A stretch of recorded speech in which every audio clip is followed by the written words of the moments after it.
और ये मनुवादी व्यवस्था इस सरकार को, योगी प्रधानमंत्री मोदी को भी मैं कहना चाहता हूं कि सूरज तो सूरज है, सूरज तो सूरज है, अरे चमकना जिसका काम है, अरे जो बाबा साहब कांशी की बदौलत इस मनुवाद को मिट्टी में दफना रहा है, आजाद चंद्रशेखर रावण उसी का नाम है, आजाद चंद्रशेखर रावण उसी का नाम है। आज ये भीड़ ऐसे लग रही है कि सुबह से जो भीड़ चालू है, मतलब रुकने की नाम ही नहीं ले रहे यार। इधर के जो सरकार है उनको तो ये निवेदन गया होगा कि अभी अगली बार हमारी चंद्रशेखर भाई सरकार बन जाएगी, मतलब पीएम बन जाएंगे, वो बन जाएंगे, पीएम बन जाएंगे। बहन जी के जो कैडर थे वो क्यों टूट गए? हम भी बसपा के कार्यकर्ता थे, हम भी बामसेप के कार्यकर्ता है। हम जैसा आरएसएस काम करते हैं वैसा बामसेप काम करते हैं। हम बामसेप से तैयार होकर आज बसपा में और बसपा के बाद एसपा में। इसमें बहुजनों के दो महानायक पैदा हुए हैं, एक डॉक्टर बाबा साहब भीमराव अंबेडकर, दूसरे अभी तो हालांकि चंद्रशेखर आजाद का नाम आ रहा है, मायावती जी का नाम आ रहा है, लेकिन माननीय काशीराम जी ने भी बहुजनों के लिए जो कार्य किए हैं वो हम सबसे दूर नहीं है। मेरे साथ में कुछ लोग यहाँ पे मौजूद है, अभी दिल्ली के जंतर मंतर पर हम हैं, तो पहले इंट्रोड्यूस होते हैं और उसके बाद बात करते हैं। नमस्कार जी। सर हम महाराष्ट्र से आए हैं, एडवोकेट सुमित साबले। अच्छा, महाराष्ट्र मुंबई से आए हैं। मुंबई से आए हैं, बड़ी दूर से आए हैं यहाँ भाई के लिए? जी जी, भाई के लिए मतलब जो बाबा साहब फुले शाह अम्बेडकर का आंदोलन चलाएंगे, हम एकदम जोरों शोरों से उनके साथ रहेंगे हमेशा।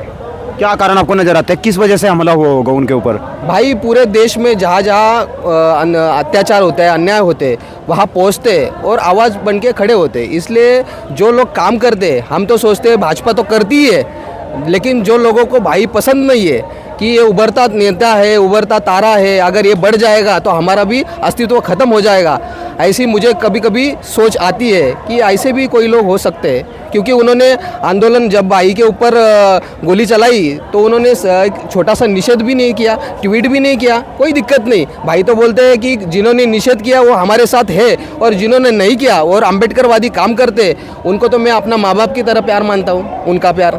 तो अच्छी सोच है भाई की, और हमेशा भाई ऐसे काम करते रहेंगे तो हर जिले में, हर राज्य में पहुँचेंगे, और इंटरनेशनल लेवल पे भाई की पहचान है, उनके पहचान की मोहताज नहीं है भाई चंद्रशेखर आज़ाद। इसलिए तो आपको क्या लगता है जो सिक्योरिटी मिलनी चाहिए थी वो मिलेगी या नहीं मिलेगी? देखो, सिक्योरिटी मिलने के लिए ये सब कर रहे, ये सोच गलत है। भाई ने ये आंदोलन, भाई की सोच ऐसी है, अगर मुझ पे इतना बड़ा नेता होके भी मेरे ऊपर अन्य अत्याचार और मेरे ऊपर गोली चलाते हैं लोग, तो सोचिए ये आम आदमी के ऊपर क्या हो सकता है। ये सोच पूरे देश में फैलनी चाहिए, और छोटे छोटे तबके के लोगों को पता चलना चाहिए कि भाई चंद्रशेखर आज़ाद एक नहीं है, पूरे जिले में, तालुका में या राज्य में फैला हुआ उसका कार्यकर्ता वो काम कर सकता है। एक आवाज़ पर लाखों लोग आ सकते हैं, मतलब आप सोचिए कि क्या हो सकता है। और उनको अगर सुरक्षा मिलती है तो ठीक है, नहीं मिलती तो हम खुद उनकी सुरक्षा करेंगे। भाई खुद की सुरक्षा कर सकते हैं, लेकिन लोगों को भी पता चलना चाहिए, आम लोगों को, ये बीजेपी की सरकार एक बड़े आदमी, मतलब जो दलित वर्ग का बड़ा नेता है, उनको नहीं सिक्योरिटी दे सकता, तो ये आम आदमी की क्या इधर हमारी हालत हो सकती है। आपका क्या नाम है जी? मेरा गुरुनाथ गायकवाड़, रायगढ़ जिला अध्यक्ष महाराष्ट्र। अच्छा, तो मराठी बोलेंगे, हिंदी भी चलेगा? हिंदी बोले। क्या लगता है आपको जो आज यहाँ इतनी सारी भीड़ देखकर कैसा लग रहा है? आज ये भीड़ ऐसे लग रही है कि सुबह से जो भीड़ चालू है, मतलब रुकने की नाम ही नहीं ले रहे यार। इधर के जो सरकार है उनको तो ये निवेदन गया होगा कि अभी अगली बार हमारी चंद्रशेखर भाई सरकार बन जाएगी, मतलब पीएम बन जाएंगे, वो बन जाएंगे, पीएम बन जाएंगे। इतना जल्दी? इतना जल्दी बन जाएगा, है अभी थोड़ा थोड़ा हो जाएगा, अभी तो सरकार चालू। मोदी जी 3 बार मुख्यमंत्री बने हैं गुजरात के, तब जाकर पीएम बने हैं। तो बने तो अभी अपने भाई को बनाने का ना, अभी अपनी भी सरकार बननी मांगती है, इधर अपना भी पूरा नीला नीला लहराना चाहिए। दिल्ली में भगवा है चारों तरफ, भगवे से दिक्कत क्या है? अभी आज का दिन देखो, जहाँ पे जाकर पूरा नीला ही नीला दिख रहा है आपको। और मैं बोलता हूँ भगवे से क्या दिक्कत है? भगवे से नहीं है, हमने को सिर्फ नीला ही नीला मांगता है, आपने को किसी नहीं लेना। देखो भाई, मतलब उत्साह में बात कर रहे हैं, कोई दिक्कत नहीं, नीला भी रहो या भगवा रहो, हमें कलर से कोई मतलब नहीं होता। नीला ये प्रतीक है कि संघर्ष करने वालों का, भगवा भी प्रतीक है, क्योंकि भगवान बुद्ध का जो चिवर का कलर है वो भी हमारे लिए भगवा ये है। हमें कलर से नहीं, अगर मानवतावादी संविधान से अगर कोई देश चलाता है तो हम हमेशा उस कलर के भी साथ है और उन लोगों के भी साथ है, कोई दिक्कत नहीं। लेकिन ये संघर्ष की निशानी है, जैसे निशानी भगवा भी है वो भी संघर्ष की निशानी है। तो जो भी कलर से, कलर का कोई मतलब नहीं, संविधान से जो देश चलेगा उसी से हम काम करेंगे। अच्छा, 2024 के चुनाव नज़दीक हैं और आपके महाराष्ट्र में जो अल्टा पलटी हुई है, उससे क्या लगता है, क्या 2024 के चुनाव पर कोई फर्क पड़ेगा? और जिस तरीके से अभी सारे संगठनों ने मिलकर INDIA तैयार किया है, क्या लगता है आपको? देखो, ये पहला ही ये संविधान का पहला कलम है, India that is a Bharat, Bharat that is a India. ये जो कलम है, इस कलम को लेके अगर कोई भी संविधान को लेके आगे बढ़ता है, जैसे हमारे महाराष्ट्र में भाजपा, शिवसेना, कांग्रेस, राष्ट्रवादी, ये सब अलग अलग काम कर रहे थे पहले। अंबेडकर राइट पार्टी का एक भी नेता चुनकर नहीं आया उधर, लेकिन रास्ते की लड़ाई लड़ता कौन है? अंबेडकरवादी। और चुन के आते कौन? हमारे विधानसभा में लोग एससी के नाम पे, एसटी के नाम पे चुन के आते, लेकिन जैसे बाबा साहब कहते या कांशीराम जी कहते, सिर्फ आलस आने के ऊपर वो अपना मुंह खोलते। वो चमचों की अगर हमको बंद करना है चमचागिरी, तो हमको आज़ाद समाज पार्टी या भीम आर्मी जैसे जो कैडर कार्यकर्ता है, जो बाबा साहब का, फुले शाहू अम्बेडकर जी का सच्चा मिशन चलाते, उन लोगों को भेजना चाहिए। तो महाराष्ट्र में ये जो सरकार बदलती है, हमें कोई फर्क नहीं पड़ता ये बीजेपी में जाए या कांग्रेस में जाए या राष्ट्रवादी में जाए, हमें सिर्फ ये सोचना चाहिए हमारा लोक प्रतिनिधि वहाँ कैसा पहुँच सकता है, इसलिए हम प्रयास करेंगे। अच्छा, अगर 2024 में चुनाव हो, अभी तो कह रहे हैं 23 में भी चुनाव हो सकते हैं, तो अगर बदलाव होता है तो कौन नज़र आएगा? नीतीश कुमार जी कह रहे हैं मैं काबिल हूँ, चंद्रशेखर जी को आप बता रहे हैं वो काबिल हैं, यादव समाज कह रहा है अखिलेश यादव काबिल है, इधर जयंत चौधरी भी मैदान में है, लालू प्रसाद यादव मैदान में है, और वो राहुल गांधी जी मैदान में है। कौन मजबूत रहेगा? किसके पीछे कौन प्रधानमंत्री बन सकता है? जनरल अगर एनालिसिस हम करते हैं, जनरल एनालिसिस में सबसे बड़ी दुनिया में पार्टी हम सोचते हैं कि भाजपा है, जैसे मीडिया बता रही। दूसरे नंबर पे इन्होंने 60 साल जिन्होंने राज किया वो कांग्रेस है।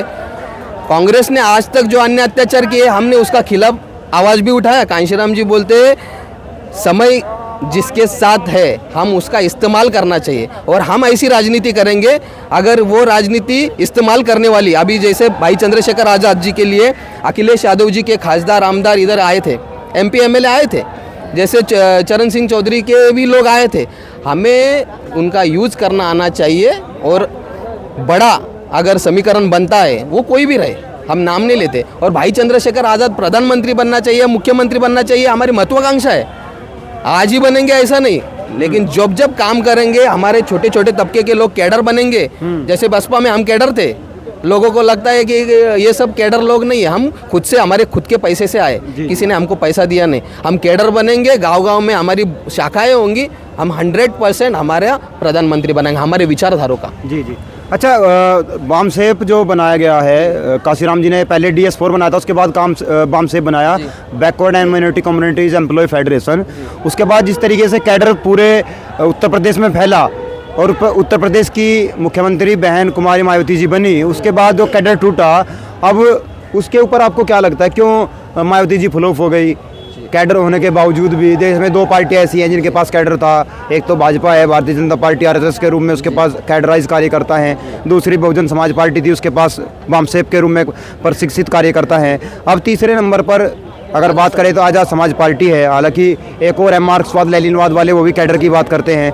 लेकिन कैडर जिस तरीके से कमज़ोर हुआ, अब वो कैडर क्या बरकरार आ रहा है दोबारा? क्या इस कैडर से कोई नया बदलाव आ सकेगा? देखो सर, इस देश में आपने जैसा बोला भाजपा और BSP, ये दोनों कैडराइज पार्टी है। जैसे अभी 3 नंबर पे आसपा है, लेकिन हम क्या सोच रहे हैं, बहन जी के जो कैडर थे वो क्यों टूट गए? हम भी बसपा के कार्यकर्ता थे, हम भी बामसेप के कार्यकर्ता है। हम जैसा RSS काम करते हैं वैसा बामसेप काम करते हैं। हम बामसेप से तैयार होकर आज बसपा में, और बसपा के बाद एसपा में।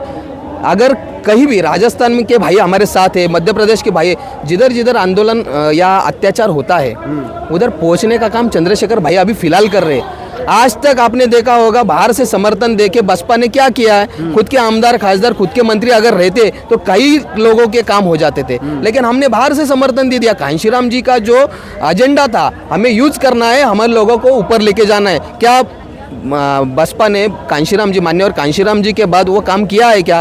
कैडराइज जो लोग थे वो कैडर बंद किए। हर बार क्या करना? समीक्षा करना, हर बार समीक्षा करना। अरे समीक्षा बैठक ले के और रास्ते पे लड़ाई कौन लड़ने वाला है? जहाँ हाथरस का प्रकरण था या भाई को रासुका लगाया तो लोगों ने क्या कहा, ये भाजपा का एजेंट है। अरे लेकिन आज उन पे ऊपर गोली चलाते तो 4 मुख्यमंत्री भाई जी को मिलने आते तो 16 महीने जेल में रहे। तो ये बातें आपको दिखाई नहीं देती?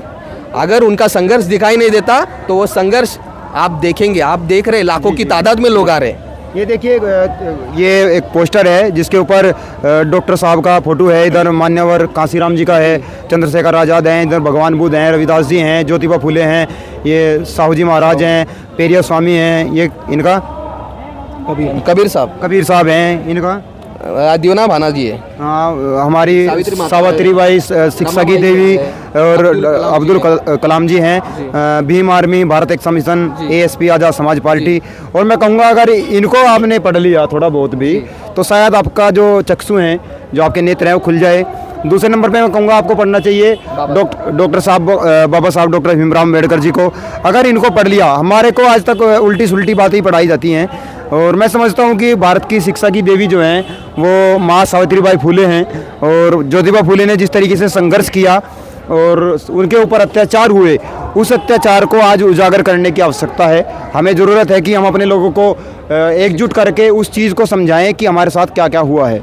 जिस तरीके से देश में भारत जब तब बनेगा जब पूरा देश मिलकर काम करेगा।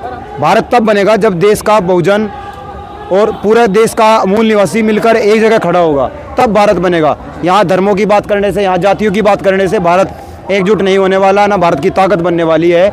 और मैं सभी से गुजारिश करूँगा कि उन्हीं चीज़ों पर बात करें जो देश के लिए ज़रूरी हैं, जो संवैधानिक मूल्यों पर खरा उतरती हों। लेकिन हमें संविधान से कुछ लेना देना नहीं होता है, संविधान की हम बात नहीं करते हैं, इसलिए हमारे साथ ही अत्याचार होते हैं। इसलिए अत्याचार हो भी रहे हैं क्योंकि कहीं ना कहीं संविधान को तोड़ने की बात हो रही है।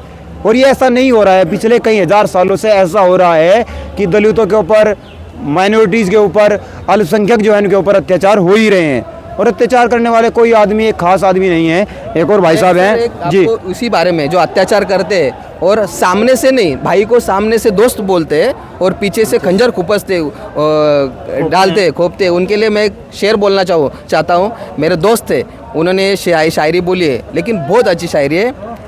मेरे दुश्मन भी मेरे मुरीद है शायद, मुरीद मतलब फॉलोअर्स, मेरे दुश्मन भी मेरे मुरीद है शायद, वक्त बेवक्त मेरा नाम लिया करते हैं, मेरी ही गली से गुजरते हैं छुपा के खंजर और सामने आने पर साले सलाम करते हैं। ऐसी सोच रखने वाले भाई के ऐसे लोग काम करते। तो मैं भाई को बोलना चाहता हूँ और भाई को भी मालूम है ऐसे लोग हमारे साथ काम करते हैं, इसलिए हमें तत्पर होना चाहिए, हमें जागरूक होना चाहिए और काम करना चाहिए संविधान के ऊपर। जी आपका क्या नाम है भाई? मेरा नाम सर स्वप्निल लोहाल, एक सामान्य कार्यकर्ता हूँ मैं भाई। हमारे एडवोकेट सुमित साबले सर का एक कार्यकर्ता। अच्छा, एडवोकेट बहुत पैदा कर लिए आपने अपने समाज में, बहुत सारे एडवोकेट, भाई साहब भी एडवोकेट ही हैं, मायावती जी एडवोकेट हैं, और बाबा साहब जिन्होंने संविधान लिखा वो एडवोकेट थे। जी अच्छी बात जी। तो सर मैं जो आज़ाद चंद्रशेखर रावण को जो मिट्टी में मिलाने की जो बात करते हैं, जिन्होंने गोलियां बरसाई है, उन डरपोक नस्लों को मैं ये कहना चाहता हूँ, और ये मनुवादी व्यवस्था इस सरकार को, योगी प्रधानमंत्री मोदी को भी मैं कहना चाहता हूँ कि सूरज तो सूरज है, सूरज तो सूरज है, अरे चमकना जिसका काम है। अरे जो बाबा साहब कांशी की बदौलत इस मनुवाद को मिट्टी में दफना रहा है, आज़ाद चंद्रशेखर रावण उसी का नाम है, आज़ाद चंद्रशेखर रावण उसी का नाम है। आप आगे देखो, अगर एक गोली भाई के ऊपर चलाई तो लाखों करोड़ों की लोग में दिल्ली जंतर मंतर से हम इस घिनौनी घटना का निषेध करते हैं। और यहाँ पर भी अगर आप नहीं रुके तो आगे की गोली योगी के सीने में भी होगी, ये मत भूले। यही हमारी हौसलों की जो अंत आप ना देखे, यही योगी सरकार को भी मैं कहना चाहता हूं। और पूरे भारत देश, महाराष्ट्र से मैं इस जंतर मंतर से जय भीम जय भारत कहकर आपके चैनल का भी शुक्रिया अदा करना चाहता हूं। अपने कार्यकर्ता बहुत उत्साह में बात करते हैं, जैसे हमारे ग्वालियर या हमारे दूसरे लोग बंधुओं ने भी एक जाति के ऊपर ये बात कही थी, तो वो जाति ने उसका विरोध किया। हम किसी को गोली डायरेक्टली मारते नहीं, विचारों की गोली मारना है हमको। इनका जो मतलब है, भाई को जैसा गोली मारा है, हम वैसे नहीं, हम संवैधानिक गोली मारेंगे, मतलब वैचारिक गोली मारेंगे, उनको झुकाएंगे और अपनी सत्ता लाएंगे।